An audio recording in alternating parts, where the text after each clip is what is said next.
फिर उनको पैसा वसूलने के बाद उनको छोड़ते हैं। ऐसी ओछी हरकत पे उतर आते हैं ये मुसलमान।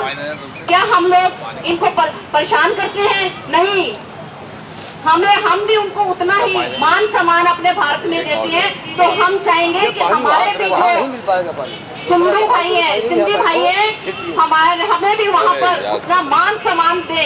मान सम्मान नहीं दे सकते तो उनको कम से कम हमारे भारत में आने की जो एक व्यवस्था है या उनका जो वीजा है उनको तंग मत करे आने पर।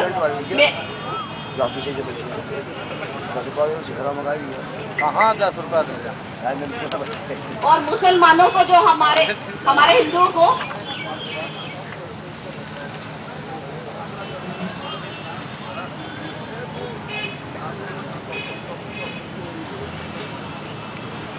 तो मैं अपनी भारत सरकार को कहूंगी कि जो हमारे सिंधी भाई बंधु वहां रहते हैं उन्हें जो भी हमारी फैसिलिटी है उसे पूरी करें, जिस वजह से हमारे जो सिंधी भाई बंधु हैं वो वहाँ परेशान ना हो।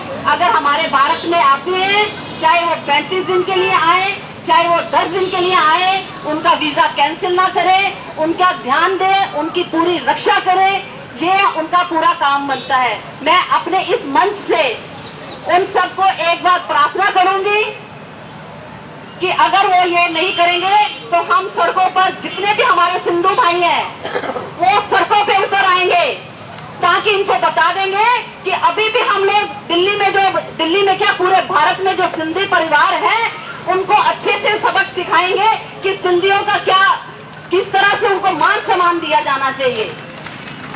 इसी के साथ मैं अपनी वाणी को विराम देती हूँ। जय भारत। बहुत बहुत धन्यवाद अजीत जी आपका। बहुत सुंदर शब्दों में आपने अपनी भावना व्यक्त की। अभी हमारे बीच में श्री तरुण विजय जी आ चुके हैं जो कि राज्यसभा के माननीय सदस्य हमारे भाजपा की ओर से हैं। उन्हें किसी और काम से भी जल्दी जाना है। मैं उनसे निवेदन करता हूँ अपनी बात रखें। वो मेरा कोई और काम नहीं है, वहाँ एग्री किया।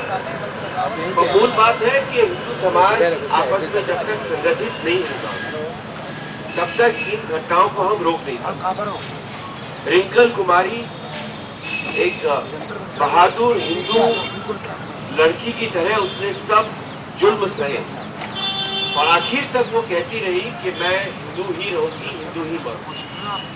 पर उसको धमकाया कि अगर तुम बयान नहीं बदलोगी तो तुम्हारे माँ बाप को मार दिया जाएगा, उसके दादा को गोली मार।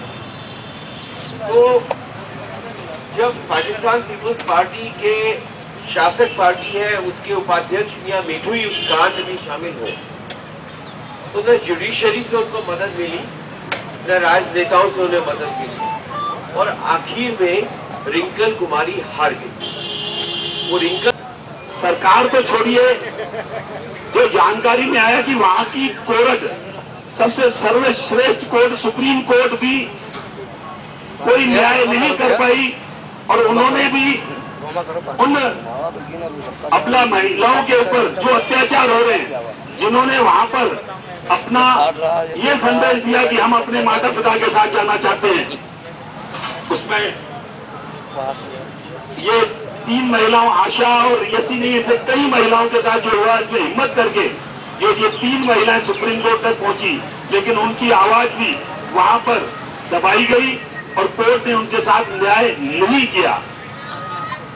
साथियों, आज जो ये अत्याचार हो रहा है उसके विरुद्ध पाकिस्तान में रह रहे हिंदू भाइयों के लिए हमारा हिंदू समाज पूरा संगठित होके यहाँ की सरकार को इतना दबाव में ला देगा, सिर्फ दिल्ली नहीं पूरे हिंदुस्तान से जगह जगह अपना हिंदुत्व आंदोलन करेगा, जिसमें मजबूर होके हमारी भारत सरकार को इस बात के लिए मजबूर होना पड़ेगा कि हिंदू जहां पर भी अत्याचार हो रहे हो, पाकिस्तान के वर्ल्ड में किसी भी कोने में अगर किसी हिंदू के साथ अत्याचार हो रहा है तो उसके साथ ऐसा नहीं होने देंगे। हिंदुस्तान के अंदर के सारे लोग जागरूक हैं, उसके लिए जितनी भी अपने को रहेगी उनको मदद के लिए संगठित होकर काम करेंगे। जय भारत, जय हिंद। बहुत बहुत धन्यवाद लेगा जी। भाई लोग कई जो पत्रिका है उनको नहीं पढ़ते हैं, उनको ये सब पता नहीं रहता है कि पाकिस्तान में क्या हो रहा है। आज हमें यहाँ बैठ करके पता चल रहा है कि पाकिस्तान में इतना सब कुछ हो रहा है। मैं आपको एक वाकया बताना चाहूंगा कि एक पंजाबी सिख जो कि काफी सालों से पाकिस्तान में किसी मुकदमे में बंद था और वो जासूसी के मामले में बंद था, तो जैसे ही श्री मनमोहन सिंह जी के कान में ये बात आई कि भाई एक पंजाबी सिख जो है वो पाकिस्तान में किसी मुकदमे, जासूसी मुकदमे में बंद है, तो उन्होंने यहाँ से प्रयास करके और chief justice of India supreme court से कह के वहाँ के चीफ जस्टिस ऑफ इंडिया को कहलाया गया और तुरंत उसकी रिहाई की गई, तुरंत। और वो भाई आज अमृतसर में करीब 3-4 महीने से वापस आ गया है। उसकी बाकायदे जो राजकीय तरीके से ट्रांसफर होती है वैसी ट्रांसफर हुई है। हम ऐसे प्रयास क्यों नहीं करते जिससे कि पाकिस्तान सरकार या किसी और अन्य देश की सरकार पर जबरदस्त दबाव डाल सके। हमारा संगठन जो है वो आज इस प्रारूप में आ सकता है कि हम अपनी बात को पूरे जुटो पुरजोर से रख सकते हैं। मैं एक बात और कहना चाहूंगा कि जहां तक रिंकल कुमारी या अन्य लड़कियों के साथ वहां हो रहा है, तो मैं आपको एक दिलासा दिलाना चाहता हूं कि अगर मेरे को ये पेपर सब आए तो मैं सुप्रीम कोर्ट में सीधा याचिका दाखिल करने की कोशिश करूंगा और यहाँ से कोई न कोई डायरेक्शन दिलाने की कोशिश की जाएगी।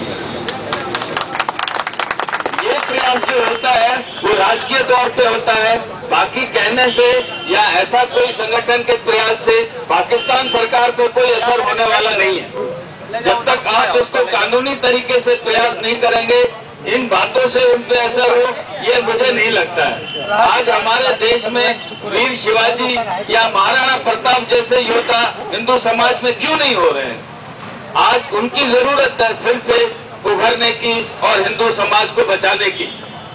दोस्तों, मैं आप सबको ये आह्वान करूंगा कि जिस जिस पद पर या जिस जिस तरीके से भी आप समाज को संगठित कर सकते हो, तो प्लीज अपने जो भी मतभेद है आपसी, उसको भुला करके और समाज की तरफ रुख करने की कोशिश की जाए।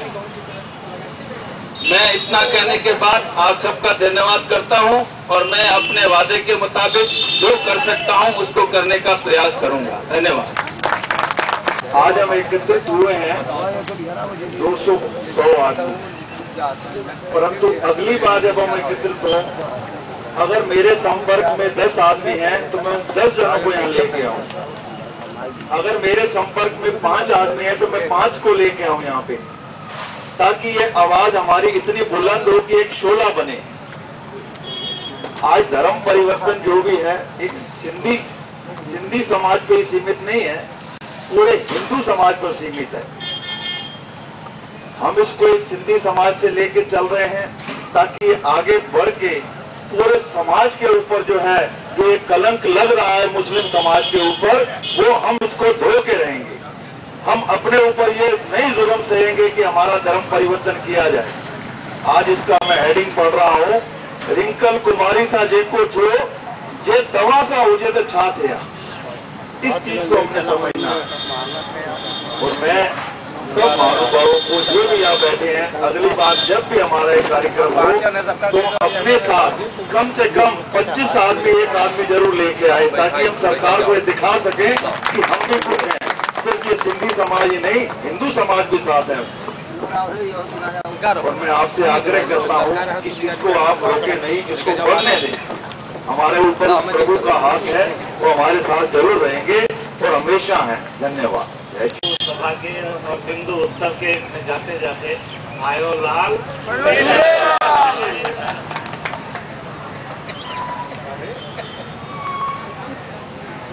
5-6 वर्ष पूर्व मैंने एक पंक्ति लिखकर सिंधी समाज की जितनी पत्रिकाएं निकलती हैं उनके लिए भिजवाई, और पंक्ति थी,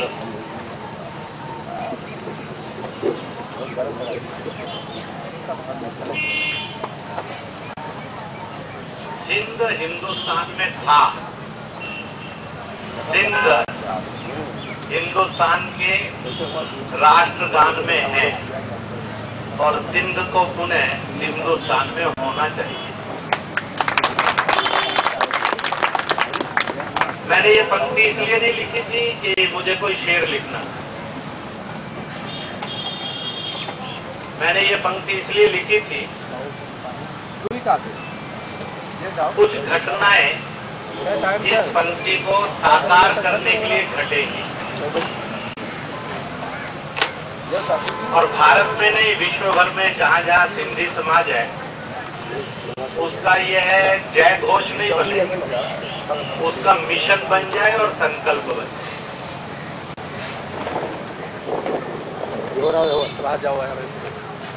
क्योंकि जिंदगी के अंदर जो मिशन और मंजिल होती है वो आदमी की इज्जत, आजादी और रोटी का फैसला करता है।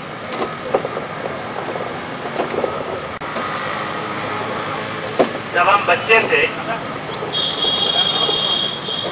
तो एक प्रोग्राम में गए, वहां किसी ने पूछा हिंदू किसको कहते हैं। तो जो बड़े बुजुर्ग आए हुए थे और एक महात्मा आए हुए थे, उन्होंने बड़ी अजीब सी बात कही और हमें वो बात उस समय समझ में आने पर भी समझ में नहीं आई, क्योंकि समझने के लिए मन नहीं था, पर वो हकीकत है।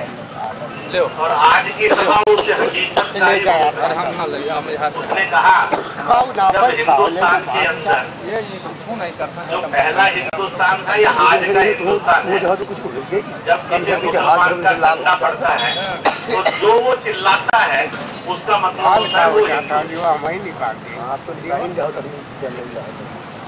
तो हमें लगा कि भगवान से हम हिंदू पैदा हुए और ये कह रहे हैं कि जिसके ऊपर मुसलमान का डंडा पड़ता है, फिर जब वो चिल्लाता है